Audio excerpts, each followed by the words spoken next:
ওই বিভীষিকাময় সময়ে মুসিবতের কালে মানুষগুলো পাগল হয়ে বিশ্বনবীকে খুঁজতে আরম্ভ করবে। সবাই মিলে বিশ্বনবীর কাছে যে বলবে, ইয়া রাহমাতাল লিল আলামিন, দেখেন আমাদের কি অবস্থা, কি কঠিন বিপদে আমরা আছি, দাঁড়াতে পারি না, সূর্যের আলোতে ঘেমে হয়রান।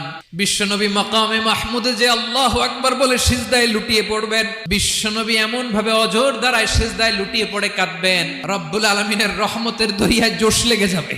রব্বুল আলামিন এই দৃশ্য থেকে সহ্য করতে পারবেন না। রব্বুল আলামিন বলবেন, ইয়া মুহাম্মদ ইরফা রাসাক, ও নবী আপনি মাথা তোলেন, আপনার কান্না আমি সহ্য করতে পারি না, আজকে আপনি যা চাবেন তাই দেব।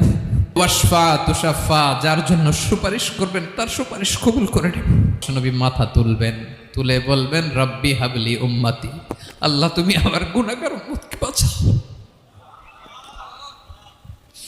এই দুনিয়ার বুকে রব্বুল আলামিন সব নবীকে